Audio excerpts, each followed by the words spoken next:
मंडलम मंडलानां तरुण तुलसी माला कंदरम कंजनेत्रम सदय धवलहासं विठ्ठलं चिंतयामि बुद्धिर्बलं यशोधैर्यं निर्भयत्वमलोगता अजाढ्यं वाक्पटुत्वं च हनुमत्स्मरणात् भवेत् चित्रैः पदैश्च गम्भीरैः वाक्यैर्मानेन खण्डितैः गुरुभावं विञ्जयन्ति भातश्रीजयतीर्थवान् भक्तिकल्पितकल्पोऽयं प्रत्यर्थिगजकेसरी व्यासतीर्थगुरुर्भूयादस्मदिष्टार्थसिद्धये कामधेनुर्यथा पूर्वा सर्वाभीष्टः फलप्रदास्तथा कलौ वादिराजश्रीपादोऽभीष्टदस्सताम् दुर्वादिध्वान्तरवये वैष्णवेन्दीवरेन्दवे श्रीराघवेन्द्र गुरवे नमोऽत्यन्तदयालवे श्री रामपादाम्बुजासक्तं राघवेन्द्र गुरुप्रियं मुनीन्द्रयोगिनं सेवे कामितार्थप्रदायकम् अज्ञानतिमिरच्छेदं बुद्धिसम्पत्प्रदायकं विज्ञानविमलं शान्तं विजयाख्यगुरुं भजे आपादमूलपर्यन्तं गुरूणाम् आकृतिं स्मरेत् तेन विघ्नाः प्रणश्यन्ति सिद्ध्यन्ति च मनोरथाः श्रीगुरुभ्यो नमः हरि ओम् ಅತ್ಯಂತ ಪವಿತ್ರವಾಗಿರ್ತಕ್ಕಂಥ ಕಾಲ ಈ ಕಾರ್ತಿಕ ಮಾಸ. ಕಾರ್ತಿಕ ಮಾಸದಲ್ಲಿ ಸ್ನಾನಕ್ಕೆ ಬಹಳ ಪ್ರಾಧಾನ್ಯತೆಯನ್ನು ಕೊಟ್ಟಿದ್ದಾರೆ. ಪ್ರಾತಃ ಕಾಲದಲ್ಲಿ ಎದ್ದು ಸೂರ್ಯೋದಯ ಪೂರ್ವದಲ್ಲಿ ನಕ್ಷತ್ರ ಇರುವಾಗ ಸ್ನಾನ ಮಾಡಬೇಕು. ಮೀನುಗಳು ಇನ್ನೂ ತನ್ನ ಸಂಚಾರ ಮಾಡಿರಬಾರದಂತೆ ನೀರಿನಲ್ಲಿ. ಮೀನು ಇನ್ನೂ ಎದ್ದಿರಬಾರದು, ಆಗಲೇ ಮನುಷ್ಯ ನೀರಿನಲ್ಲಿ ಇಳಿದು ಸ್ನಾನ ಮಾಡಬೇಕಂತೆ. ಸ್ನಾನ ಮಾಡಿ ದೇವತಾ ಪೂಜೆ ಮಾಡಿ ದೀಪ ಹಚ್ಚಿ, ಈ ದೀಪದ ಹಬ್ಬ, ಈ ದೀಪದ ಮಾಸ ಕಾರ್ತಿಕ ಮಾಸ. ಅಂದ್ರೆ ಕತ್ತಲಿನಿಂದ ಬೆಳಕಿಗೆ ಹೋಗುವುದು. ಈಗ ಏನಪ್ಪಾ ಅಂತಂದ್ರೆ ಹಗಲು ಕಮ್ಮಿ, ಕತ್ತಲು ಜಾಸ್ತಿ. ಹಾಗಾಗಿ ಅಂಧಕಾರದಲ್ಲಿ ಮುಳುಗಬಾರದು, ಬೆಳಕಿನ ಕಡೆಗೆ ಬರಬೇಕು ಅಂತ ಈ ರೀತಿ ಮಾಡೋದು. ಯಾವ ಬೆಳಕಿನ ಕಡೆಗೆ ಬರಬೇಕು? ಇನ್ನು ಈ ತರದ 10 ಲೈಟ್ ಹಾಕೋಣ ಅಂತಂದ್ರೆ ಈ 10 ಲೈಟು ಮನುಷ್ಯನ ಹೊರಗಡೆಗೆ ಬೆಳಕಾಗುತ್ತೆ. ಮನುಷ್ಯನ ಅಂತರಂಗದಲ್ಲಿ ಯಾವುದು ಬೆಳಕು ಮಾಡುತ್ತೆ? ನಾವು ಯಾವ ನೀರಲ್ಲಿ ಸ್ನಾನ ಮಾಡಬೇಕು, ಯಾವ ಬೆಳಕು ನಮ್ಗೆ ಬೇಕು ಅಂದ್ರೆ ವಿಜಯರಾಯರೆಂಬ ತೀರ್ಥದಲ್ಲಿ ನಾವು ಮುಳುಗಬೇಕು. ವಿಜಯರಾಯರ ಜ್ಞಾನಾಮೃತದಲ್ಲಿ ಮುಳುಗಬೇಕು. ಆ ವಿಜಯರಾಯರೆಂಬ ಜ್ಞಾನಾಮೃತದಲ್ಲಿ ಮುಳುಗಿದ್ರೆ, ಆ ಜ್ಞಾನವೆಂಬ ಜ್ಯೋತಿ ನಮ್ಮಲ್ಲಿ ಬೆಳಗಿದ್ರೆ, ನಮ್ಮ ಒಳಗಡೆ ದೀಪ ಹತ್ಕೊಂಡ್ರೆ ದೇವರು ಕಾಣಿಸ್ತಾನೆ. ಒಳಗಡೆ ಅಂತರಂಗದ ಕದ ತೆಗಿಲಿಲ್ಲ, ಒಳಗಡೆ ದೀಪ ಉರಿಲಿಲ್ಲ ಅಂತಂದ್ರೆ ಪರಮಾತ್ಮ ಕಾಣಲ್ಲ. ಹಾಗಾಗಿ ಇಂಥ ಕಾರ್ತಿಕ ಮಾಸದಲ್ಲಿ ವಿಜಯರಾಯರೆಂಬ ತೀರ್ಥದಲ್ಲಿ ನಾವು ಮುಳುಗಬೇಕು. ನಾವೆಲ್ಲ ಭಾಗವತವನ್ನು ಕೇಳ್ತೀವಿ. ಭಾಗವತ ಹಿಂದಿನ ಯುಗಗಳಲ್ಲಿ ಪರಮಾತ್ಮನ ಅವತಾರ, ಪರಮಾತ್ಮನ ಭಕ್ತರ ಕಥೆ. ಆದರೆ ಇದು ಕಲಿಯುಗದ ಭಾಗವತ. ಕಲಿಯುಗದಲ್ಲಿ ಅವತಾರ ಮಾಡುವಂತ ಭಾಗವತೋತ್ತಮರು ನಮ್ಮ ವಿಜಯ ಪ್ರಭುಗಳು. ಇವತ್ತು ಆ ವಿಜಯರಾಯರ ಆ ಚಿಂತನೆಗಳನ್ನ ಪ್ರಾರಂಭ ಮಾಡೋಣ. ನಾವೆಲ್ಲ ಪ್ರತಿನಿತ್ಯ ಹೇಳ್ತಕ್ಕಂಥದ್ದು ವಿಜಯರಾಯರ ಕುರಿತಾದದ್ದು ಯಾವುದು ಅಂತಂದ್ರೆ ವಿಜಯರಾಯರ ಕವಚ. ಸ್ಮರಿಸಿ ಬದುಕಿರೋ ದಿವ್ಯ ಚರಣ ಕೆರಗಿರೋ ದುರಿತ ತೊರೆದು ಪೊರೆವ ವಿಜಯ ಗುರುಗಳೆಂಬರ. ಎಷ್ಟೋ ಜನಕ್ಕೆ ಇದು ಯಾರ ಮೇಲೆ ಸ್ತೋತ್ರ ಅಂತಾನೆ ಗೊತ್ತಿಲ್ಲ, ಆದ್ರೆ ನಿತ್ಯ ಪಾರಾಯಣ ಮಾಡ್ತಾರೆ. ಅಷ್ಟು ಪ್ರತಿಯೊಬ್ಬರ ಮಾಧ್ವರ ಮನೆಯಲ್ಲಿ ಹೋಗಿದೆ. ಅದಕ್ಕೆ ಇದಕ್ಕೆ ವಿಜಯರಾಯನ ಕವಚ ಅಂದ್ರು. ವಿಜಯರಾಯರೇ ನಮ್ಮ ಜೀವನಕ್ಕೆ ಕವಚ. ವಿಜಯರಾಯನೆಂಬ ಕವಚ ನಾವು ತೊಟ್ಟಿದ್ರೆ ಯಾವ ದುಷ್ಟ ಶಕ್ತಿ ನಮ್ಮ ಹತ್ರ ಸುಳಿಯಲ್ಲ. ಯಾರೀ ವಿಜಯರಾಯರು? ಯಾರೀ ವಿಜಯರಾಯರು ಅಂತ ಚಿಂತನೆ ಮಾಡುವಾಗ ನಾವು ಬ್ರಹ್ಮವೈವರ್ತಿ ಪುರಾಣ, ಭವಿಷ್ಯೋತ್ತರ ಪುರಾಣ, ವರಾಹ ಪುರಾಣಗಳನ್ನು ನೋಡಬೇಕು. ಯಾರಿವರು ಅಂತಂದ್ರೆ ಇವರೇ ಭೃಗು ಋಷಿಗಳಂತೆ. ಎಲ್ರಿಗೂ ಹೇಳಿದೆ ಅಂತಂದ್ರೆ ಈ ವಿಜಯರಾಯರ ಕವಚವನ್ನು ಮೊದಲನೇ ಸಾಲನ್ನು ಹೇಳಿದೆ, ಸ್ಮರಿಸಿ ಬದುಕಬೇಕಂತ. ಯಾರನ್ನ ಸ್ಮರಿಸಿ ಬದುಕಬೇಕು? ಸ್ಮರಿಸಿ ಬದುಕು. ದಿವ್ಯ ಚರಣ ಕೆಳಗಿರೋ ಹೆಸರೇ ಹೇಳಿದೆ. ದಿವ್ಯ ಚರಣ ಅಂತಂದ್ರು ಇದರಲ್ಲೇ ಇರೋದು ಸ್ವಾರಸ್ಯ. ವಿಜಯರಾಯರು ದಿವ್ಯ ಚರಣ ಅಂತ ಯಾಕೆ ಕರೆದ್ರು ಅನ್ನೋದು ಪ್ರಶ್ನೆ. ಶ್ರೀಚರಣ ಅಂತ ಕರಿಬೋದಿತ್ತು, ಭವ್ಯ ಚರಣ, ದಿವ್ಯ ಚರಣ ಅಂತ ಯಾಕೆ ಕರೆದ್ರು? ರಾಯರ ಸ್ತೋತ್ರ ನಾವೆಲ್ಲ ಕೇಳಿದ್ದೀವಿ. ಯೋ ಭಕ್ತಿಯ ಗುರು ರಾಘವೇಂದ್ರ ಚರಣ. ರಾಯರಿಗೆ ಸ್ತುತಿ ಮಾಡುವಾಗ ಶ್ರೀಚರಣ, ದಿವ್ಯ ಚರಣ, ಭವ್ಯ ಚರಣ ಏನು ಹೇಳಿಲ್ಲ, ರಾಯರ ಚರಣಗಳು ಅಂತಂದು. ಆದ್ರೆ ವಿಜಯರಾಯರ ಮಾತ್ರ ದಿವ್ಯ ಚರಣ ಅಂದ್ರೆ ಯಾಕೆ? ಯಾಕೆ ಅಂದ್ರೆ ಹಿಂದೆ ಜಾಹ್ನವಿ ತೀರದಲ್ಲಿ, ಗಂಗಾ ನದಿ ತೀರದಲ್ಲಿ ಎಲ್ಲ ಋಷಿಮುನಿಗಳು ಸೇರಿದ್ದಾರೆ. ಹಿಂದೆ ನೀವೆಲ್ಲ ಭವಿಷ್ಯದ ಪುರಾಣ ಕೇಳಿದ್ರಿ, ಅದರಲ್ಲಿ ಬರುವಂತ ಕತೆ. ಆದ್ರೆ ಅಷ್ಟು ಮಾತ್ರ ನಾವು ತಿಳಿದಿದ್ದೀವಿ, ಅದ್ರ ಒಳಗಡೆ ಇನ್ನೊಂದು ತಿರಲಿದೆ ಅಂತ ತಿಳಿಸ್ಕೊಡ್ತಾ ಇದ್ದಾರೆ ಹರಿದಾಸರು. ಇವರು ಭೃಗು ಋಷಿಗಳು ಆ ಜಾಹ್ನವಿ ತೀರದಲ್ಲಿ ಇದ್ದಾರೆ, ಎಲ್ಲ ಋಷಿ ಮುನಿಗಳು ಸೇರಿದ್ದಾರಂತೆ. ಪಾವನ ಗಂಗಾ ತೀರ, ಪವಿತ್ರ ಋಷಿಗಳ ಪುಣ್ಯ ವಿಹಾರ. ಎಲ್ಲ ನದಿ ತೀರದಲ್ಲಿ ಕೂತು ಯಜ್ಞವನ್ನ ಮಾಡ್ತಾ ಇದ್ದಾರೆ. ನಾರದರು ಬಂದರು. ನಾರದರು ಬಂದ್ರೆ ಎಷ್ಟೋ ಜನರಿಗೆ ಭಯ ಆಗುತ್ತೆ. ಯಾಕಂದ್ರೆ ನಾರದ ಬಂದ ಅಂತಂದ್ರೆ ಏನೋ ಒಂದು ಕಲಹ, ಕಲಹ ಪ್ರಿಯ ಅಂತ ಹೆಸರಿಟ್ಟು. ಅಲ್ಲಲ್ಲಿ ದೇವತೆಗಳಾದ ದೇವಋಷಿಗಳಾದ ನಾರದರಿಗೆ ಕಲಹ ಪ್ರಿಯ ಅಂತ ಹೆಸರಿಟ್ಟರಲ್ಲ, ದೋಷ ತಾನೆ, ಸೋತ್ತಮರ ದ್ರೋಹ ತಾನೆ ಅಂದ್ರೆ ಅದಕ್ಕೆ ದಾಸರದು. ಕಲಹ ಅಂದ್ರೆ ಅರ್ಥ ತಿಳ್ಕೊಳ್ಳುವಂಥದ್ದು. ಏನ್ ಕಲಹ ಅಂದ್ರೆ, ಯಾಕೆ ಕಲಹ ಪ್ರಿಯ ಅಂತ ಕರೆದ್ರು ಅಂದ್ರೆ, ಆ ನಾರದರ ಯಾವಾಗ ನಾರದರ ಬಾಯಿಂದ ಒಂದು ರಾಗ ಬರುತ್ತೆ. ಯಾವ ರಾಗ ಅಂತಂದ್ರೆ ಕರಹರ ಪ್ರಿಯ ರಾಗ ಅಂತ. ಕರಹರ ಪ್ರಿಯ ರಾಗ ನಮ್ಮವ್ರ ಬಾಯಿ ಸಿಕ್ಕಿ ಅದು ಕಲಹ ಪ್ರಿಯ ಆಗಿಬಿಟ್ಟಿದೆ. ಕರಹರ, ಕರ ಅಂದ್ರೆ ಕತ್ತೆ ಅಂತ, ಅಂದ್ರೆ ದೇನುಕಾಸುರ ಅಂತ. ಆ ದೇನುಕಾಸುರನ ಹರ ಸಂಹಾರ ಮಾಡುವನು ಯಾರು? ಕೃಷ್ಣ. ಅವನಿಗೆ ಪ್ರಿಯವಾದ ರಾಗ ಕರಹರ ಪ್ರಿಯ ರಾಗ. ಅದಕ್ಕೆ ಕಲಹ ಪ್ರಿಯ ಅಂತ ಕರೆದರು. ಇಲ್ಲ, ಇದು ಯಾಕೆ ಅರ್ಥ ಸರಿ ಹೋಗ್ಲಿಲ್ಲ. ಕಲಹ ಪ್ರಿಯ ಅಂದ್ರೆ ಅರ್ಥ ಏನು ಅಂತ ಕೇಳಿದ್ರು. ಕಾ ಅಂತಂದ್ರೆ ಸಂಸ್ಕೃತದಲ್ಲಿ ಬ್ರಹ್ಮದೇವರು ಅಂತ, ಲಾ ಅಂತಂದ್ರೆ ಲಯಕರ್ತರಾದ ರುದ್ರದೇವರು, ಹ ಅಂತಂದ್ರೆ ಶ್ರೀಹರಿ. ಬ್ರಹ್ಮ, ಮಹೇಶ್ವರ, ಹರಿ ಮೂವರಿಗೆ ಪ್ರಿಯರಾದವರು ಕಲಹ ಪ್ರಿಯರಾದ ನಾರದರು. ಅವರು ಬಂದರು. ಅಗಸ್ತ್ಯರು, ಆಂಗೀರಸರು, ಬೃಹಸ್ಪತಿಯರು, ಭಾರದ್ವಾಜರು ಎಲ್ಲ ಋಷಿಮುನಿಗಳು ಸೇರಿದ್ದಾರೆ. ಅವರನ್ನ ಕೇಳಿದ್ರು, ಇಷ್ಟು ಯಜ್ಞಗಳನ್ನ ಮಾಡ್ತಿದ್ದಾರಲ್ಲ, ಈ ಯಜ್ಞವನ್ನ ಸ್ವೀಕಾರ ಮಾಡ್ತಕ್ಕಂಥ ದೇವರು ಯಾರು? ಇದನ್ನೆಲ್ಲ ಯಾರು ಅರ್ಪಣೆ ಮಾಡ್ತಾರೆ? ಈ ಯಜ್ಞ ಭೋಕ್ತ ಯಾರು? ಮನೇಲಿ ಅಡಿಗೆ ಮಾಡಿದ್ವಿ, ಒಂದು 10 ತರ ವಿಧವಾಗಿರ್ತಕ್ಕಂಥ ಪದಾರ್ಥಗಳನ್ನೆಲ್ಲ ಮಾಡಿದ್ವಿ. ಯಾರು ಕೇಳಿದ್ರೆ, ಇಷ್ಟು ಅಡಿಗೆ ಮಾಡಿದ್ದಿಲ್ಲ, ತಿನ್ನೋರು ಯಾರು? ಸರಿ, ನೀನ್ ತಿಂತೀಯಾ? ಇಲ್ಲ ಇಲ್ಲ, ನಾನು ಹೊಟ್ಟೆ ತುಂಬಿದೆ. ಹೊಟ್ಟೆ ತುಂಬಿದ ಮೇಲೆ ಯಾಕೆ ಅಡಿಗೆ ಮಾಡಿದ್ಯಾ? ಯಾರು ಬರ್ತಾರೆ? ಆ ರೀತಿಯಲ್ಲಿ ಎಲ್ಲ ಇಷ್ಟು ಯಜ್ಞ ಮಾಡ್ತಾ ಇದ್ರೆ ಇದನ್ನ ಯಾರು ಕೊಡ್ತೀವಿ? ತಾಮಸಿಗಳೆಲ್ಲ ಅಂದ್ರು, ಇಲ್ಲ ಇಲ್ಲ, ಇದನ್ನ ಇಡೀ ಲೋಕಕ್ಕೆ ಶಕ್ತಿ ದೇವತೆ, ಆ ಶಕ್ತಿ ಅವಳಿಗೆ ಅರ್ಪಣೆ ಮಾಡಿ. ಎಲ್ಲ ಮಾಡ್ತಾರೆ, ಸಾಧ್ಯ ಇಲ್ಲ. ಮತ್ತಿನ್ಯಾರಿಗೆ ಅರ್ಪಣೆ ಮಾಡ? ಇನ್ ಕೆಲವೊಬ್ರು ಹೇಳುದು, ಇಲ್ಲ ಗಣಪತಿಗೆ, ಸುಬ್ರಹ್ಮಣ್ಯನಿಗೆ ಅರ್ಪಣೆ ಮಾಡ. ಆಗ ನಾನು ಹೇಳುದು, ಯಾವತ್ತೂ ಒಂದು ಪದಾರ್ಥವನ್ನ ನಿರ್ಮಾಣ ಮಾಡಿದಾಗ, ಒಂದು ಯಜ್ಞವನ್ನ ಮಾಡಿದಾಗ ಸರ್ವೋತ್ತಮ ಯಾರಿಗೂ ಅವರಿಗೆ ಅರ್ಪಣೆ ಮಾಡಿ. ಸರಿ, ಯಾರು ಸರ್ವೋತ್ತಮ? ಕೆಲವೊಬ್ರು ಶೈವರೆಲ್ಲ ಅಂದ್ರೆ ಶಿವನೇ ಸರ್ವೋತ್ತಮ.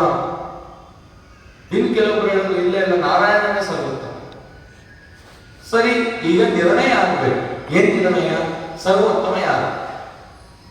ಸರಿ ಆಯ್ತು, ಯಾರು ನಿರ್ಣಯ ಮಾಡ್ತೀರಾ? ಇಷ್ಟೆಲ್ಲ ಋಷಿಮುನಿಗಳು ಸೇರಿದ್ದಾರೆ, ಯಾರು ಮಾಡ್ತೀರಾ? ಯಾರು ಮಾಡ್ತೀರಾ? ಎಲ್ಲರೂ ಕೇಳಿದ್ರು, ಯಾರು ಮಾಡ್ತೀರಾ? ಯಾರು ಮಾಡ್ತೀರಾ? ಎಲ್ಲರೂ ಸೇರಿ ಹೇಳಿದ್ರು, ನಾರದರೆ ನೀವೇ ಮಾಡಿ. ನಾರದರನ್ನು ಕಳಿಸಿದ್ರೆ ತಕ್ಷಣದ ನಿರ್ಣಯ ಆಗಲ್ಲ. ಯಾಕಂದ್ರೆ ನಾರದರು ನಿಧಾನಸ್ಥರು. ಅವರೆಲ್ಲ ಹೋಗಿ ನಿಂತ್ಕೊಂಡ್ಬಿಟ್ರೆ ಮಾತಾಡಕ್ಕೆ ತಿಂಗಳಾಗುತ್ತೆ. ಅಲ್ಲೇ ದೇವರ ಸ್ಮರಣೆ ಮಾಡ್ತಾ ಮೈ ಮರೆತು ಬಿಟ್ರೆ ಅವ್ರಿಗೆ ಎಚ್ಚರಣೆ ಆಗಲ್ಲ. ಹಾಗಾಗಿ ನಾವು ತಕ್ಷಣ ಇನ್ನೇನು ಯಜ್ಞ ಸಮರ್ಪಣೆ ಮಾಡ್ತಿದೀವಿ, ತಕ್ಷಣದಲ್ಲಿ ಆಗಬೇಕು. ಯಾರು ಮಾಡ್ತಾರೆ? ನಾರದರೆ ನೀವೇ ಹೇಳಿ, ಯಾರು ಕೆಲಸ? ನಾರದ ಅಲ್ಲೋಡೊಬ್ಬ ಮೀಸೆ ತಿರುಗ್ಕೋತಾ ಇದ್ದಾನೆ, ಅವನ ಕರಿ. ಅವನ ಸರಿ ಕರೆದ್ರು, ಭೃಗು ಋಷಿಗಳೇ ಬನ್ನಿ. ಕರೆದಿದ ತಕ್ಷಣ ಕೇಳಿದ್ರಂತೆ, ಏನು ಅಷ್ಟು ಸಿಕ್ತಂತೆ ಅವರು. ನನ್ನ ಯಾಕೆ ಕರೆದ್ರಿ ಏನು? ಅದಕ್ಕೆ ಅವರಂದ್ರಂತೆ, ನಿನ್ನ ಹೆಸರು ಹೇಳ್ತಿದ್ದೆ ಭೃಗು. ಭೃ ಅಂತಂದ್ರೆ ಬೇಗ ಹೋಗಿ ಗಮನ ಮಾಡತಕ್ಕಂಥವ್ರು. ವೃಷಂ, ಬೇಗ ಹೋಗಿ ವಿಚಾರವನ್ನ ತಿಳ್ಕೊಂಡು ಬರ್ತಕ್ಕಂಥವನೇ ಭೃಗು. ಬೇಗ ಹೋಗಿ ಗಮನ ಮಾಡ್ಕೊಂಡು ಬರ್ತೇನೆ, ನೀನೇ ಹೋಗಿ ತಿಳ್ಕೊಂಡು. ಸರಿ, ಭೃಗು ಋಷಿಗಳು ಋಷಿಗಳನ್ನೇ ಯಾಕೆ ಕಳಿಸ್ಬೇಕಾಯ್ತು ಅನ್ನೋದೊಂದು ಪ್ರಶ್ನೆ ಅಲ್ವಾ? ಬೃಹಸ್ಪತಿಯರಿದ್ರು, ವಸಿಷ್ಠರಿದ್ರು, ದೊಡ್ಡ ದೊಡ್ಡ ಋಷಿಗಳಿದ್ರಪ್ಪ, ಭೃಗು ಋಷಿಗಳೇ ಯಾಕೆ ಅನ್ನುವಾಗ ಬ್ರಹ್ಮ ವೈವರ್ತ ಪುರಾಣ ಅಂತ ಹೇಳ್ತೀವಿ. ಒಬ್ಬ ನೇತ್ರಾಸುರ ಅಂತ ಒಬ್ಬ ಅಸುರ, ಅವನು ಬ್ರಹ್ಮದೇವರನ್ನ ರುದ್ರದೇವರು ಕೂಡ ತಪಸ್ ಮಾಡೋದು. ಬ್ರಹ್ಮದೇವರು ರುದ್ರದೇವರು ಇಬ್ಬರು ಬಂದು ದರ್ಶನ ಕೊಟ್ಟರು. ಇವನು ಕೇಳ, ಸ್ವಾಮಿ ನನಗೊಂದು ಫಲ ಬೇಕು, ನನ್ಗೆ ಫಲ ಕೊಡಿ. ಅಲ್ಲ, ನೀನ್ ಅಸುರ, ನೀನೇನ್ ಕೇಳ್ತೆ? ಯಾವ ಸುಖಗಳು ಕೇಳ್ತೆ ಅಥವಾ ಯಾರನ್ನಾದ್ರೂ ಸಮಾರ ಮಾಡಕ್ ಕೇಳ್ತೀನಿ ಅನ್ಕೊಂಡು ಮಾತು ಕೊಟ್ಬಿಟ್ಟು ನೀನೇನ್ ಕೇಳಿದ್ರೆ ಕೊಡ್ತೀನಿ ಅಂತ. ಆ ನೇತ್ರಾಸುರ ಅಂದ, ನಾನು ವೈಕುಂಠಕ್ಕೆ ಹೋಗ್ಬೇಕು. ಅಲ್ಲ, ನಿಮ್ಗೆಲ್ಲ ಗೊತ್ತಿರುವಂತ ಘಟನೆ, ಸನಕ ಸನಂದನಾದಿಗಳು ಬಂದಾಗಲೇ ವೈಕುಂಠದೊಳಗಡೆ ಪ್ರವೇಶ ಇಲ್ಲ. ಇವನೊಬ್ಬ ಅಸುರ. ಈ ಅಸುರ ಹೇಗೆ ವೈಕುಂಠದೊಳಗೆ ಹೋಗೋಕೆ ಸಾಧ್ಯ? ಮಾತು ಕೊಟ್ಟಿದ್ದಾರೆ. ಏನ್ ಮಾಡ್ಬೇಕು? ಬ್ರಹ್ಮದೇವರು ಯಾವತ್ತು ಕೊಟ್ಟ ಮಾತಿಗೆ ತಪ್ಪದವರಲ್ಲ. ಮತ್ತೇನ್ ಮಾಡಬೇಕು? ಚಿಂತನೆ ಮಾಡಬೇಕು. ಚಿಂತನೆ ಮಾಡಿ ಒಂದು ಯೋಚನೆ ಮಾಡಬೇಕು, ವೈಕುಂಠಕ್ಕೆ ಹೋಗ್ಲಿಕ್ಕೆ ಯಾರಿಗೆ ಅರ್ಹತೆ ಇದೆ ಅಂತ ಚಿಂತನೆ ಮಾಡಬೇಕು. ವೈಕುಂಠಕ್ಕೆ ಎಲ್ಲರೂ ಹೋಗ್ಲಿಕ್ಕಾಗಲ್ಲ. ಈ ಶ್ವೇತದ್ವೀಪ ಅನಂತಾಸನಗಳಿಗೆ ಪರಮಾತ್ಮನ ಇಚ್ಛೆಯಿಂದ ಇಬ್ಬರಿಗೆ ಪಾಸ್ ಕೊಟ್ಟಿದ್ದಾರೆ. ಇಬ್ರು ಹೋಗ್ಬೋದು ವೈಕುಂಠಕ್ಕೆ. ಯಾರು ಅಂದ್ರೆ ಒಬ್ಬರು ನಾರದರು, ಇನ್ನೊಬ್ಬರು ಭೃಗು ಋಷಿಗಳು. ನಾರದರು ತಮ್ಮ ಇಚ್ಛೆಗೆ ಯಾವಾಗ ಬರುತ್ತೆ ಅವರು ಪರಮಾತ್ಮ ದರ್ಶನ ಮಾಡಬಹುದಂತೆ. ಬಿಟ್ರೆ ಭೃಗು ಋಷಿಗಳು ಇನ್ಯಾವ ಅನ್ಯ ದೇವತೆಗಳಿಗಿಲ್ಲ ಪ್ರವೇಶ. ಬ್ರಹ್ಮಾದಿ ದೇವತೆಗಳು ನೋಡ್ಬೋದು, ಬ್ರಹ್ಮಾದಿ ದೇವತೆಗಳು ಪರಮಾತ್ಮ ನೋಡ್ತಾರೆ. ಹೀಗಿರೋ ಕಾಲಕ್ಕೆ ಒಂದು ಕೆಲಸ ಮಾಡೋಣ, ಈ ನೇತ್ರಾಸುರನನ್ನ ನಾರದರಲ್ಲೋ ಅಥವಾ ಭೃಗು ಋಷಿಗಳಲ್ಲೋ ಇಟ್ಟಿ ಕಳಿಸ್ಬಿಡೋಣ. ಸರಿ ಆಯ್ತು, ನಾರದರಲ್ಲಿ ಇಡೋಣ ಅಂತಂದ್ರೆ ನಾರದರು ದೇವ ಋಷಿಗಳು, ದೇವ ಋಷಿಗಳು, ಸಪ್ತ ಋಷಿಗಳು, ಬ್ರಹ್ಮ ಋಷಿಗಳು ಅಂತ 3 ಜನ ಮಹರ್ಷಿಗಳು ಅಂತ. ದೇವ ಋಷಿಗಳಾದ ನಾರದರಲ್ಲಿ ದೇವತೆಗಳಲ್ಲಿ ಅಸುರಾಭಾವ ಬರಲ್ಲ, ಅವರಿಗೆ ಸಿಟ್ಟು ಕೋಪವೆಲ್ಲ ಬರಲ್ಲ, ಅಸುರಾಭಾವ ಬರಲ್ಲ. ಈ ಅಸುರನನ್ನು ನಾರದರಲ್ಲಿ ಇರಕ್ಕಾಗಲ್ಲ. ಒಂದು ಕೆಲಸ ಮಾಡೋಣ, ಬ್ರಹ್ಮ ಋಷಿಗಳಾದ ಭೃಗು ಋಷಿಗಳಲ್ಲಿ ಬೇಕಾದ್ರೆ ಇಡಬಹುದು. 2 ಸ್ಥಾನ ಇದೆ. ಎಲ್ಲಿಡೋಣ? ಒಂದು ಕೈ, ಇಲ್ಲ ಅಂತಂದ್ರೆ ಕಾಲು. ಕೈಯಲ್ಲಿ ಆ ಅಸುರನನ್ನ ಇಟ್ಟರೆ ಇವರು ಆಚರಣೆ ಮಾಡೋ ಕಾಲಕ್ಕೆ ನೋಡ್ತಾರೆ, ಈ ಅಸುರ ನನ್ನಲ್ಲಿದ್ದಾನೆ ಅಂತ ಹೇಳಿ ಅಸುರನನ್ನು ಬಂಧನ ಮಾಡ್ಬಿಡ್ತಾರೆ. ಒಂದು ಕೆಲಸ ಮಾಡೋಣ, ಆ ಭೃಗು ಋಷಿಗಳ ಎಡಪಾದದಲ್ಲಿ ಇಟ್ಬಿಡೋಣ ಅಂತ ಹೇಳಿ ಆ ಅಸುರ ಏನ್ ಮಾಡೋಣ, ಭೃಗು ಋಷಿಗಳ ಎಡಕಾಲಲ್ಲಿ ಕೂತರಿಂದ ಕೋಪ ಬಂದಂತೆ. ಅಸುರ ಆವೇಶ ಬಂತಲ್ಲ, ಅದಕ್ಕೆ ಸಿಟ್ಟು ಬಂತು. ಭೃಗು ಋಷಿಗಳ ಸ್ವರೂಪದಲ್ಲಿ ಕಿಂಚಿತ್ ಅಹಂಕಾರ ಇಲ್ಲ. ಅಂತ ಉತ್ತಮ ಋಷಿಗಳು ಎಲ್ಲೂ ಸಿಗಲ್ಲ. ಯಾಕಂದ್ರೆ ಪರಮಾತ್ಮನ ವೈಕುಂಠಕ್ಕೆ ಅವರು ಬರ್ಲಿಕ್ಕೆ ಪರಮಾತ್ಮ ಅನುಗ್ರಹ ಮಾಡಿದ್ದಾನೆ ಅಂತಂದ್ರೆ ಅವರು ಸಾಮಾನ್ಯರ ಅಲ್ಲಿ ಕೂತರು. ಹಾಗಾಗಿ ಆ ಬ್ರಹ್ಮದೇವರ ರುದ್ರದೇವರ ಮಾತನ್ನ ಸತ್ಯ ಮಾಡ್ಲಿಕ್ಕೋಸ್ಕರ ಭೃಗು ಋಷಿಗಳೇ ಹೋಗ್ಬೇಕಾಯ್ತು ವೈಕುಂಠಕ್ಕೆ. ಸುಮ್ನೆ ಅವರು ಹೋಗಲ್ಲ. ಈ ನೆಪವನ್ನು ಇಟ್ಟರು ನಾರದರು. ಏನಕ್ಕೆ? ಯಾರ ಸರ್ವೋತ್ತಮ ತಿಳಿ. ಸರಿ, ಇಷ್ಟಕ್ಕೆ ನಿಲ್ಲಿಲ್ಲ. ಭೃಗು ಋಷಿಗಳು ಸುಮ್ಮನೆ ಹೋಗಿ ವೈಕುಂಠಕ್ಕೆ ಹೋಗಿ ಸ್ವಾಮಿನೇ ಸರ್ವೋತ್ತಮ ಅಂತ ಹೇಳ್ಬೋದಿತ್ತು. ಆದ್ರೆ ಅಲ್ಲಿ ಆಗಿದ ಕಥೆನೇ ಬೇರೆ. ಏನಾಯ್ತು ಅಂತಂದ್ರೆ, ಹಿಂದೆ ಇನ್ನೊಂದು ಕಥೆ ಹೇಳ್ತಾರೆ. ಲಕ್ಷ್ಮೀ ದೇವಿಯರಿಂದ ಬರ್ಬೇಕಲ್ಲ, ವೈಕುಂಠದಿಂದ ತೆರಳಬೇಕಲ್ಲ, ಅದಕ್ಕೆ ಇನ್ನೊಂದು ಘಟನೆ ನಡೀತಂತೆ. ಭೃಗು ಋಷಿಗಳ ಹೆಂಡತಿ ಕರ ಅಂತ. ಆ ಕರ ಮತ್ತೆ ಭೃಗು ಋಷಿಗಳು ಇಬ್ಬರಲ್ಲಿ ಒಂದು ಗಂಡು ಮಗು ಸಂತಾನ ಆಯ್ತು. ಈ ಭೃಗು ಋಷಿಗಳು ಕೆಲವು ಕಾಲ ಏನ್ ಮಾಡಿದ್ರು ಅಂದ್ರೆ, ಯಾರಾದ್ರೂ ದೈತ್ಯರು ಅಸುರರು ಸತ್ತೋದ್ರೆ ಆ ಅಸುರರ ಪತ್ನಿ ಬಂದು ಭೃಗು ಋಷಿಗಳನ್ನ, ಸ್ವಾಮಿ ನನ್ನ ಗಂಡನ ಬದುಸ್ಕೊಡಿ ಅಂದ್ರೆ ಬದುಸ್ಬಿಟ್ಟು ಬಿಡೋರು. ಎಲ್ಲ ಇಂದ್ರಾದಿ ದೇವತೆಗಳಿಗೆ ದುಃಖ ಆಯ್ತು. ಅಲ್ಲ, ಒಳ್ಳೆ ಬ್ರಹ್ಮ ಋಷಿಗಳಾದ ಈ ಭೃಗು ಋಷಿಗಳು ಈ ಅಸುರರನ್ನ ಸಾಯಿಸಿದ್ರೆ ಮತ್ತೆ ಹೋಗಿ ಬದುಕಿಸ್ತಾ ಇದ್ದಾರಲ್ಲ. ಭೃಗು ಋಷಿಗಳು ಮತ್ತು ಅವ್ರ ಮಗ ಇಬ್ರು ಸಂಜೀವಿನಿ ವಿದ್ಯೆಯನ್ನು ಕಲ್ತಿದ್ದಂತೆ. ಯಾರು ಸತ್ತೋ ಬದುಕಿಸೋರು. ಅವ್ರಿಗೆ ದುಃಖ ಆಯ್ತು ದೇವತೆಗಳಿಗೆ, ಏನಪ್ಪ ಹೀಗಾಗ್ತಿದೆಯಲ್ಲ. ಒಂದು ಕಾಲಕ್ಕೆ ಆ ಭೃಗು ಋಷಿಗಳು ತಪಸ್ ಮಾಡಕ್ಕೆ ಅಂತ ಹೊರಟರಂತೆ. ಇಂದ್ರಾದಿ ದೇವತೆಗಳಿಗೆ ಸಂತೋಷ ಆಯ್ತು. ಓ, ಭೃಗು ಋಷಿಗಳು ತಾವು ತಪಸ್ಸಿಗೆ ಹೋಗಿದ್ದಾರೆ ಅಂತಂದ್ರೆ ಎಲ್ಲ ಅಸುರರನ್ನು ನಾವು ಸಾಯಿಸ್ಕೊಳ್ಬಹುದು. ಹಾಗಾಗಿ ಇನ್ನು ನಮಗೆ ಸುಲಭ ಆಯಿತು ಅಂತ ಹೇಳಿ ಎಲ್ಲ ಅಸುರರನ್ನ ಸಾಯಿಸ್ತಾ ಬಂದರೆ ಆ ಭೃಗು ಋಷಿಗಳ ಹೆಂಡತಿ ಕರಾದೇವಿ ಬಂದು ನಿಂತ್ಕೊಂಡಂತೆ. ಯಾರ್ಯಾರು ಬದುಕಬೇಕಂತ ಆಸೆ ಇದೆ ಅವ್ರು ನನ್ನನ್ನು ಬನ್ನಿ ಬದುಕಿಸ್ಬಿಡ್ತೀನಿ. ಆ ಕಾಲಕ್ಕೆ 2-3 ಜನ ಅಸುರರು ತಪ್ಪಿಸ್ಕೊಂಡು ಹೋದಂತೆ. ಇನ್ ಕೆಲವರೆಲ್ಲ ಬಂದರು. ಆಗ ಇಂದ್ರದೇವರು ಒಂದು ಯೋಚನೆ ಮಾಡಿದ್ರು, ಹೀಗಾದ್ರೆ ಲೋಕದಲ್ಲಿ ಜನೋತ್ಪತ್ತಿ ಆಗಲ್ಲ, ಎಲ್ಲ ಸತ್ತನ್ನು ಸಾಯ್ತಾರೆ, ಒಂದು ಕೆಲಸ ಮಾಡೋಣ ಅಂತ ಹೇಳಿ ಪರಮಾತ್ಮನ ಮೊರೆ ಇಟ್ಟು, ಸ್ವಾಮಿ ಏನ್ ಮಾಡ್ತೀಯೋ ಗೊತ್ತಿಲ್ಲ, ನೀನೇ ಬಂದು ಈ ಹಸುರನ್ನ ಸಾಯಿಸು. ಪರಮಾತ್ಮ ತಾನು ಶಂಖಚಕ್ರ ಗದಾ ಪದ್ಮಧಾರಿಯಾಗಿ ಬಂದ, ಎಲ್ಲರ ತಲೆಯನ್ನು ತೆಗೆದ, ಭೃಗು ಋಷಿಗಳ ಹೆಂಡತಿಯಾದ ಕರಾದೇವಿ ತಲೆಯನ್ನು ತೆಗೆದ. ಆ ಕರ ತಲೆ ತೆಗಿಬೇಕು, ಭೃಗು ಋಷಿಗಳು ಬರಬೇಕು, ಎರಡೂ ಒಂದೇ ಸಮಯ.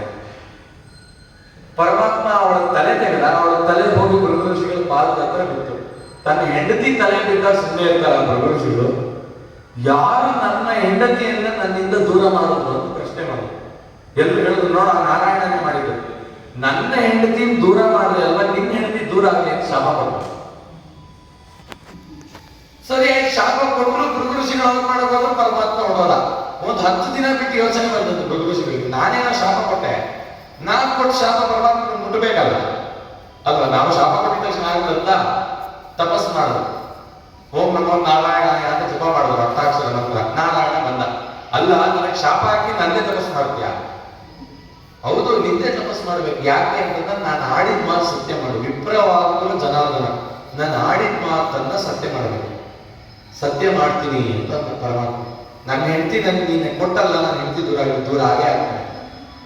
ನೀನು ಯಾರಿಗೆ ಶಾಪ ಕೊಡು, ವರ ಕೊಡು, ಅದು ಸತ್ಯ ಆಗೇ. ನೀನು ಮಾತ್ರ ಅಲ್ಲ, ಯಾವ ಬ್ರಾಹ್ಮಣರು ಗಾಯತ್ರಿ ಮಂತ್ರವನ್ನ ನಿತ್ಯ ಅನುಷ್ಠಾನದಲ್ಲಿ ಇಟ್ಕೊಂಡಿದ್ದಾರೋ ಅವರ ವಚನವನ್ನ ನಾನು ಸತ್ಯ ಮಾಡ್ತೀನಿ ಅಂತ ಭೃಗು ಋಷಿಗಳಿಗೆ ಪ್ರಮಾಣ ಮಾಡುವಂತೆ ಪರಮಾತ್ಮ. ಈ ರೀತಿ ಆಯಿತು. ಸರಿ, ಅರ್ಥಕ್ಕೆ ನಿಲ್ಲಿಲ್ಲ. ಅದಕ್ಕೆ ಭೃಗು ಋಷಿಗಳು ಅವರು ದೂರ ಮಾಡಬೇಕು ಅಲ್ಲ, ಇನ್ನೂ ಒಂದು ವಿಚಾರ ಹೇಳೋದು. ಆ ಹೇಳುತ್ತಲ್ಲ, 2-3 ಜನ ದೈತ್ಯರೆಲ್ಲ ಅಸುರರೆಲ್ಲ ತಪ್ಪಿಸ್ಕೊಂಡು ಈ ಕರವೀರಪುರ ಕೊಲ್ಲಾಪುರ ಕೊಡೋದು, ಕೊಲ್ಲಾಸುರ ಅಂತ. ಅವನೇನ್ ಮಾಡ್ದ ಅಂತಂದ್ರೆ, ಈ ಭೂಮಿಯಲ್ಲಿ ಭೂಮಂಡಲದಲ್ಲಿ ಯಾರ್ಯಾರು ಕನ್ಯೆಯರಿದ್ದಾರೆ, ಯಾರ್ಯಾರು ವಿವಾಹಸ್ಥ ಸ್ತ್ರೀಯರಿದ್ದಾರೆ, ಅವರನ್ನೆಲ್ಲ ಅಪಹರಣ ಮಾಡಿಕೊಂಡು ಈ ಕೊಲ್ಲಾಪುರದಲ್ಲಿ ಒಂದು ಪರ್ವತದಲ್ಲಿ ಗುಹೆಯಲ್ಲಿ ಬಚ್ಚಿಟ್ಟ. ಏನಾಯ್ತು, ಎಲ್ರಿಗೂ ದುಃಖ ಆಯ್ತು. ಸ್ತ್ರೀಯರನ್ನೆಲ್ಲ ಹುಟ್ಟಿದ ಹೆಣ್ಣುಮಗುನ ಎಳ್ಕೊಂಡು ಬಂದ್ಬಿಡೋರು. ಬರೀ ಪುರುಷರ ಒಂದು ಲೋಕವಾಗುವುದಿದೆ, ಸ್ತ್ರೀಯರನ್ನೆಲ್ಲ ಬಂಧಿಸಿಟ್ಬಿಟ್ಟಿದ್ದಾನೆ ಅಂತ ಹೇಳಿ ಅಗಸ್ತ್ಯ ಋಷಿಗಳು, ಗೌತಮ ಋಷಿಗಳು ಇಬ್ರು ಅಲ್ಲೇ ತಪಸ್ಸು ಮಾಡಿದ್ರು ಕರವೀರಪುರದಲ್ಲಿ. ಕೃಷ್ಣನನ್ನ ಕುರಿತು ತಪಸ್ಸು ಮಾಡೋದು ಪರಮಾತ್ಮ ಬಂದ. ನೋಡಿ ಗೌತಮರೇ, ಅಂಗಿರಸರೇ, ಅವನು ಹೆಣ್ಮಕ್ಳ ಕಳ್ಳ, ಹೆಣ್ಮಕ್ಳನ್ನ ಅಪಹರಣ ಮಾಡ್ತಾನೆ. ಹೆಣ್ಮಕ್ಳ ಕಳ್ಳನ್ನ ಪರಮಪುರುಷನಾದ ನಾನು ಸಂಹಾರ ಮಾಡಿದ್ರೆ ಮರ್ಯಾದೆ ಇರಲ್ಲ. ಹೆಣ್ಮಕ್ಳ ಕಳ್ಳನ ಹೆಣ್ಮಕ್ಳಿಂದಾನೇ ಸಂಹಾರ ಮಾಡ್ತೀನಿ, ನನ್ನ ಹೆಂಡತಿ ಕಳಿಸ್ತೀನಿ ಅಂತ ಮಾತು ಕೊಟ್ಟಿದ್ರಂತೆ ಗೌತಮರ ಅಂಗಿರಸರಿಗೆ. ಆಗ ಲಕ್ಷ್ಮೀದೇವಿ ಬರ್ಲಿಕ್ಕೋಸ್ಕರ ಸ್ವಾಮಿ ಇಷ್ಟೆಲ್ಲ ನಾಟಕ ನೋಡಿ. ನಾವು ಬರೀ ಸುಮ್ಮನೆ ಭೃಗು ಋಷಿಗಳು ಹೊಡ್ಬಿಟ್ರು ಅಂದ್ರೆ ತಾತ್ಪರ್ಯ ಅರ್ಥ ಆಗಲ್ಲ. ಮಧ್ವಾಚಾರ್ಯರ ಈ ಸಿದ್ಧಾಂತದಲ್ಲಿ ಎಷ್ಟು ವಿಚಾರವನ್ನ ನಮಗೆ ಬಿಚ್ಚಿಡ್ತಾರೆ. ಸರಿ, ಈ ರೀತಿ ಆಯ್ತು. ಭೃಗು ಋಷಿಗಳು ಬ್ರಹ್ಮದೇವರು ಹೋದ್ರು, ಬ್ರಹ್ಮದೇವರಿಗೆ ನಮಸ್ಕಾರ ಮಾಡೋದು. ಬ್ರಹ್ಮದೇವರು ಅವರಿಗೆ ತಂದೆ. ಬ್ರಹ್ಮದೇವರ ಹೃದಯಾಕಾಶದಲ್ಲಿ ಅವತಾರ ಮಾಡುವಂತವರೇ ರುದ್ರದೇವರು ಮತ್ತೆ ಭೃಗು ಋಷಿಗಳು. ರುದ್ರದೇವರ ಅಣ್ಣ, ಭೃಗು ಋಷಿಗಳು ತಮ್ಮ, ಇಬ್ರು ಒಟ್ಟಿಗೆ ಹುಟ್ಟಿದ್ದು. ಹೋದ್ರು, ನಮಸ್ಕಾರ ಮಾಡಿದ್ರು. ನಮಸ್ಕಾರ ಮಾಡಿದ್ರೆ ತಂದೆಗಳಾದ ಆ ಬ್ರಹ್ಮದೇವರು ಅವನನ್ನು ನೋಡ್ಲಿಲ್ಲ, ಭೃಗು ಋಷಿಗಳನ್ನು ನೋಡ್ಲಿಲ್ಲ, ಅವ್ರಿಗೆ ಆಶೀರ್ವಾದ ಮಾಡಲಿಲ್ಲ. ಅದಕ್ಕೆ ಈ ಪುರಾಣ ನಮಗೆ ತಿಳಿಸ್ಕೊಡುತ್ತೆ, ಯಾವ ಬ್ರಾಹ್ಮಣನಿಗೆ ನಾವು ನಮಸ್ಕಾರ ಮಾಡಿದಾಗ ಅವರ ಆಶೀರ್ವಾದ ಮಾಡಲಿಲ್ಲ ಅಂತಂದ್ರೆ ಆ ಬ್ರಾಹ್ಮಣ ಪೂಜೆಗೆ ಅನರ್ಹ, ಅವನನ್ನ ಮತ್ತೆ ನೋಡಬಾರ್ದಂತೆ, ಅವನ್ನ ಕರಿಬಾರ್ದು. ಸನ್ಯಾಸಿಗಳಿಗೆ ಹೇಳಿಲ್ಲ, ಸನ್ಯಾಸಿಗಳ ಆಶೀರ್ವಾದನೆ ಮಾಡಬಾರ್ದು. ಅವರೇನಿದ್ರು ಜೀವಿಯನ್ನು ಕುರಿತು ಸ್ವಾಮಿ ಉದ್ಧಾರ ಮಾಡುವಂತ ಪ್ರಾರ್ಥನೆ ಮಾಡ್ತಾರೆ. ಆದ್ರೆ ಬ್ರಹ್ಮಚಾರಿಗಳಾಗಲಿ ಕೆಲವ ಕಾಲಕ್ಕೆ ಅಥವಾ ಗೃಹಸ್ಥರು ಆಶೀರ್ವಾದ ಮಾಡಬೇಕಂತ. ಯಾರು ಆಶೀರ್ವಾದ ಮಾಡಲ್ಲ ಅವರು ಪೂಜೆಗೆ ಅನರ್ಹ. ಅದಕ್ಕೆ ಅವರು ಅಂದ್ರಂತೆ, ನೀವು ನನಗೆ ಆಶೀರ್ವಾದ ಮಾಡಲಿಲ್ಲ, ಇನ್ನು ಮೇಲೆ ನಿಮಗೆ ಪೂಜೆ ಇಲ್ಲದಾಗಿರಲಿ. ಸರಸ್ವತಿ ದೇವಿ ಹೇಳಿದ್ರಂತೆ, ನೋಡಿ ನೀವು ಯಾಕೆ ಆಶೀರ್ವಾದ ಮಾಡಲಿಲ್ಲ ಅಂತ ಪ್ರಶ್ನೆ ಮಾಡಿದ್ರು. ನೋಡು, ಪರಮಾತ್ಮನ ಸಂಕಲ್ಪ ಏನು ಅಂದ್ರೆ ಲಕ್ಷ್ಮೀದೇವಿ ಭೂಮಿಗೆ ಹೋಗ್ಬೇಕು, ಇವನು ವೈಕುಂಠಕ್ಕೆ ಹೋಗ್ಬೇಕು. ನಾನು ಇಲ್ಲೇ ಆಶೀರ್ವಾದ ಮಾಡ್ಬಿಟ್ರೆ ಆ ಆಶೀರ್ವಾದ ಫಲದಿಂದ ಅವನು ಇಲ್ಲೇ ಗೊತ್ತಾಗುತ್ತೆ ಪರಮಾತ್ಮನ ಸರ್ವೋತ್ತಮ ಅಂತ. ಆಗ ಅವನು ವೈಕುಂಠಕ್ಕೆ ಹೋಗೋದು ವಾಪಸ್ ಹೋಗ್ಬಿಡ್ತಾನೆ. ಹಾಗಾಗಿ ನಾನು ಮೌನವಾಗಿರ್ಬೇಕಾಗಿರೋದು ಭಗವತ ಆಗ್ಲಿ, ಹಾಗಾಗಿ ನಾನು ಮೌನವಾಗಿದ್ದೀನಿ. ಸರಿ ಆಯ್ತು. ಬ್ರಹ್ಮಲೋಕದಿಂದ ಕೈಲಾಸಕ್ಕೆ ಯಾತ್ರೆ ಬೆಳೆಸೋದು. ಕೈಲಾಸದಲ್ಲಿ ಆ ಪಾರ್ವತಿ ದೇವಿಯನ್ನ ಆ ರುದ್ರದೇವರು ತಮ್ಮ ಎಡತೊಡೆ ಮೇಲೆ ಕೂರಿಸ್ಕೊಂಡು ಮಾತಾಡ್ತಾ ಇದ್ದಾರೆ. ಏನ್ ಮಾತಾಡ್ತಾ ಇದ್ದಾರೆ ಅಂತಂದ್ರೆ ಲೋಕ ವಿಚಾರವನ್ನು ಮಾತಾಡ್ತಿದ್ದಾರೆ. ಆ ಪಾರ್ವತಿ ದೇವಿ ಕೇಳಿದ್ರು, ಸ್ವಾಮಿ ನೀನು ಈ ಜಟೆ ಕಟ್ಟಿದೆಯಲ್ಲ, ಏನಿದು ಜಟೆ ಅಂತ ಕೇಳಿದ್ರು. ಆಗ ಸುಬ್ರಹ್ಮಣ್ಯನು ಪಕ್ಕದಲ್ಲಿದ್ದ, ಸ್ಕಂದ ಪಕ್ಕದಲ್ಲಿದ್ದ. ಅವನು ಕೇಳಿದ, ಅಪ್ಪ ನಿನ್ನ ತಲೆ ನಿಲ್ಲೋದೇನು? ಆಗ ಆ ಪಾರ್ವತಿ ದೇವಿಗೆ ಸ್ಕಂದನಿಗೆ ಹೇಳೋದಂತೆ, ರುದ್ರದೇವರು ತಮ್ಮ ಜಟೆಯನ್ನು ಬಿಚ್ಚಿದರಂತೆ.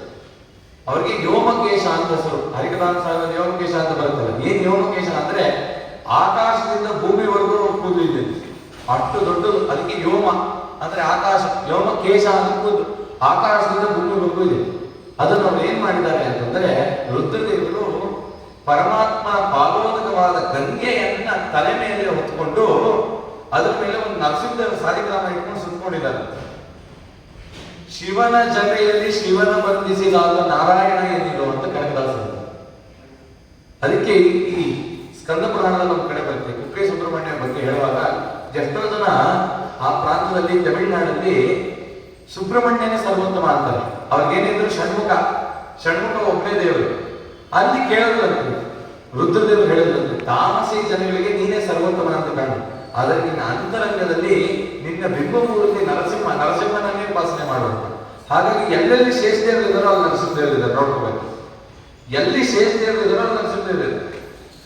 ಹೀಗೆ ಆಗ ಪಾರ್ವತಿ ದೇವಿ ಕೇಳಿದಂತೆ, ಯಾವ ನಾಮವನ್ನು ನಿತ್ಯ ಸ್ಮರಣೆ ಮಾಡಬೇಕು? ಆಗ ರುದ್ರದೇವರು ಉಪದೇಶ ಮಾಡ್ತಾ ಇದ್ದಾರೆ. ಶ್ರೀರಾಮ ರಾಮ ರಾಮೇತಿ ರಮೇ ರಾಮೇ ಮನೋರಮೇ ಸಹಸ್ರನಾಮ ತತ್ತುಲ್ಯಂ ರಾಮನಾಮ ವರಾನನೇ. ಲೋಕದಲ್ಲಿ ಯಾವ ಅವಸ್ಥೆಯಲ್ಲಿ ಬೇಕಾದರೂ ಸ್ಮರಣೆ ಮಾಡಬಹುದಾದಂತ ಒಂದು ನಾಮ ಅಂತಂದ್ರೆ ರಾಮನಾಮ. ಆ ರಾಮನಾಮ ಸ್ಮರಣೆ ಮಾಡ ಏನಂತ ವೈಶಿಷ್ಟ್ಯ ನೋಡಿ.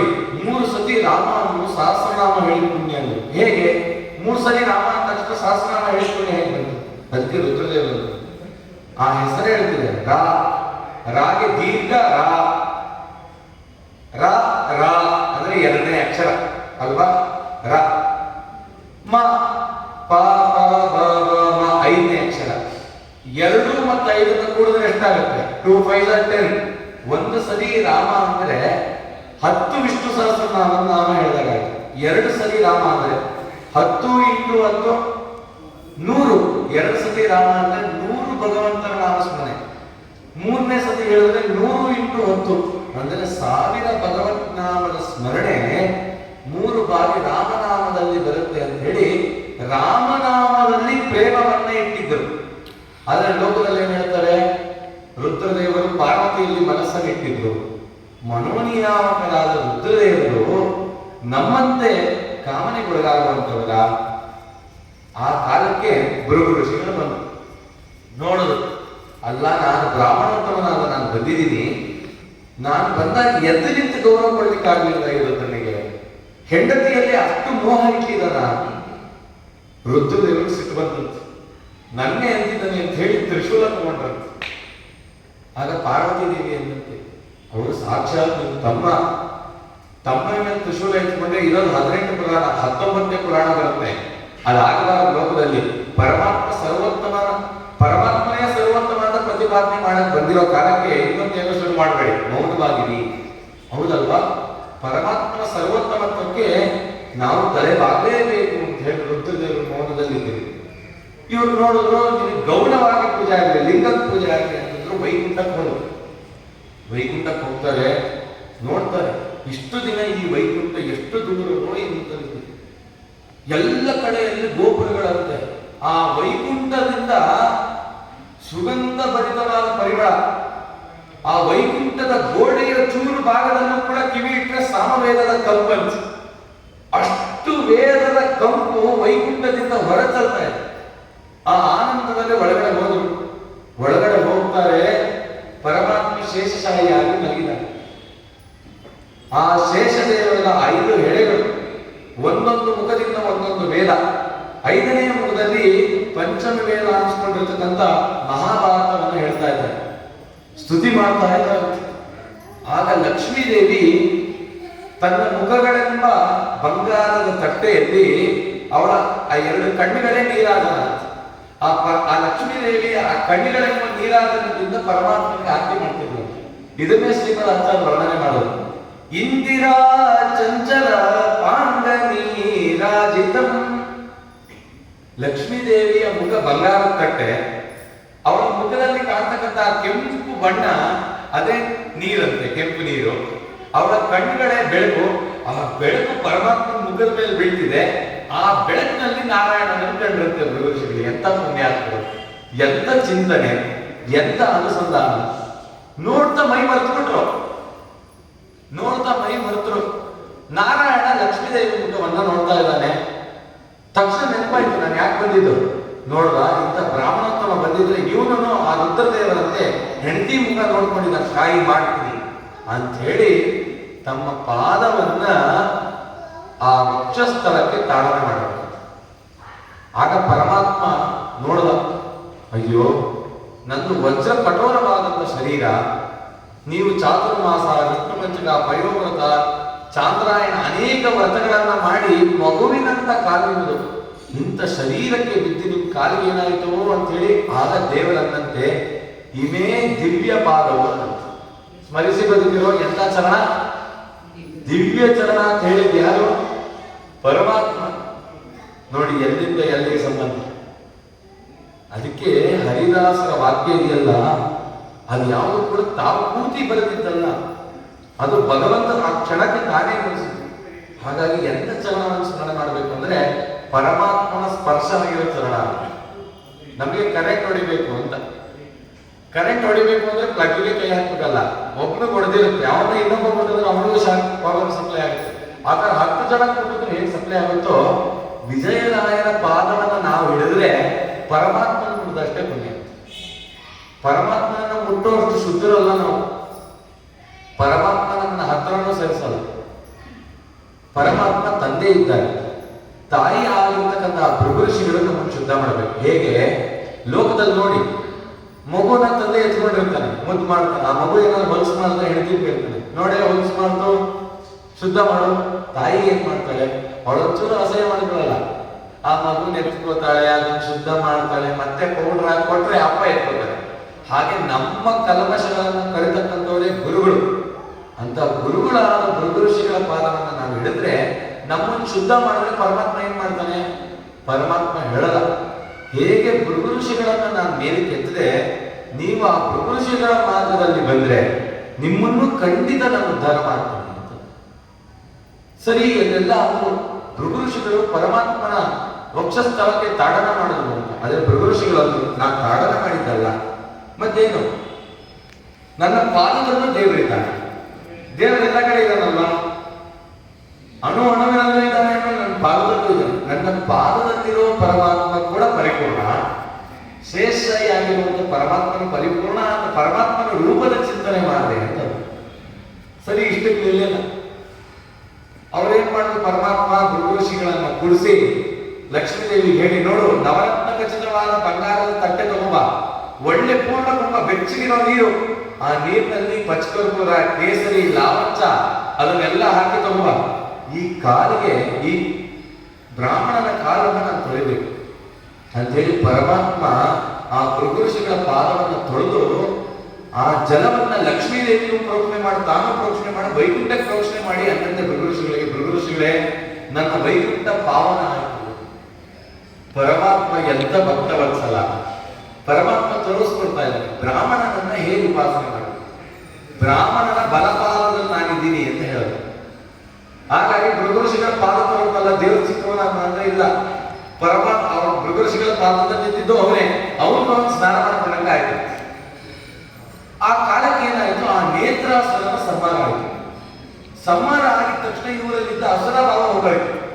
ಇವರು ಚಿಂತನೆ ಮಾಡ, ಅಯ್ಯೋ ಎಂತ ಕೆಲಸ ಮಾಡ್ಬೇಕೆ ನಾನು, ಪರಮಾತ್ಮನ ವಕ್ಷಸ್ಥಳಕ್ಕೆ ಪರಮಾತ್ಮನಿಗೆ ಕಾಲೇ ತೋರಿಸೋಣ. ನಾವು ಮನೇಲಿ ಯಾವ್ದಾದ್ರು ಫೋಟೋ ಇದ್ರೆ ಆ ಕಡೆ ಮಕ್ಕಳೇನ ಕಾಲು ಮಾಡ್ತಾರೆ, ಈ ಕಡೆ ದೇವ್ರ ಫೋಟೋ ಇದೆ ಕಾಲಿ ಕಡೆ ಮಾಡಿ ಹೋಗ್ತಿರ್ತೀವಿ. ಹಾಗಿರುವ ಸಾಕ್ಷಾತ್ ಪರಮಾತ್ಮ ವೈಕುಂಠದಲ್ಲಿರುವಾಗ ಅವನ ಕಾಲ ಅವನಿಗೆ ನಾನು ತಾಡನೆ ಮಾಡಿದ್ದೀನಲ್ಲ ಅಂತ ದುಃಖ ಆಗಿ ಹತ್ಕೊಂಡು ಹೋದ್ರು ನೋಡಿ. ಅದಕ್ಕೆ ಎಲ್ಲರೂ ಹೇಳೋದು ಸರಿ ಆಯ್ತು, ಪುನಃ ವಾಪಸ್ ಬಂದರು ಜಾಹ್ನವಿ ತೀರಕ್ಕೆ, ಪರಮಾತ್ಮನ ಸರ್ವೋತ್ತಮ ಅಂತ ನಿರ್ಣಯ ಮಾಡೋದು. ಆಮೇಲೆ ದುಃಖ ಆಗ್ತದೆ, ಅಲ್ಲ ನನಗೆ ಪರಮಾತ್ಮನ ಸರ್ವೋತ್ತಮ ಅಂತ ಗೊತ್ತಿತ್ತು, ಆದ್ರೆ ನಾರದರು ಬಂದರು. ನಾನು ಏನಕ್ಕೆ ಹೋದೆ ಅಂತಂದ್ರೆ ವಿಶೇಷ ಜ್ಞಾನಕ್ಕಾಗಿ ನಮಗೆ ಗೊತ್ತಿರುತ್ತೆ ಇದು ಸತ್ಯ ಅಂತ ನಮಗೆ ಗೊತ್ತು. ಆದರೆ ಮತ್ತೆ ಆ ವಿಚಾರವನ್ನು ಮತ್ತೆ ನಿರ್ಣಯ ಮಾಡಿಕೊಂಡು ವಿಶೇಷ ಜ್ಞಾನಕ್ಕಾಗಿ ಕಾರ್ಯ ಮಾಡ್ತೀವಿ. ಆ ರೀತಿಯಲ್ಲಿ ನಾನು ಹೋದೆ. ಆದ್ರೆ ನಾನು ಕೈಯಲ್ಲಿ ಮುಟ್ಟೆ ಎಬ್ಬಿಸ್ಬೋದಿತ್ತು, ದೇವರನ್ನ ಮಾತಲ್ಲಿ ಕರಿಬೋದಿತ್ತು, ಸ್ತುತಿ ಮಾಡ್ಬೋದಿತ್ತು, ಕಾಲನ ಓದುತ್ತಲ್ಲ. ಲಕ್ಷ್ಮೀದೇವಿ ಅಂದು ನೀನ್ ಕಾಲನ್ನು ಒದ್ದಲ್ಲ, ಅದಕ್ಕೆ ಪಾಪ ಬಂದೇ ಬಂತು ನಿನಗೆ. ನೀನು ಒದ್ದಿದ್ದು ನಾರಾಯಣ ಗೌಡೋ, ಆದ್ರೆ ಆ ಜಾಗ ನಂದು, ನನಗೆ ಒದ್ದಲ್ಲ, ನಾನು ನಿನಗೆ ಆರಾಧಿಸ್ತೀನಿ ಅಂತ ನೀನು ಅನುಭವಿಸಲೇಬೇಕು. ಹಾಗಾಗಿ 8 ಜನ್ಮ ಬಂತು. ಆ 8 ಜನ್ಮದ ಕಡೆಯ ಜನ್ಮನೇ ವಿಜಯದಾಸನ ಜನ್ಮ.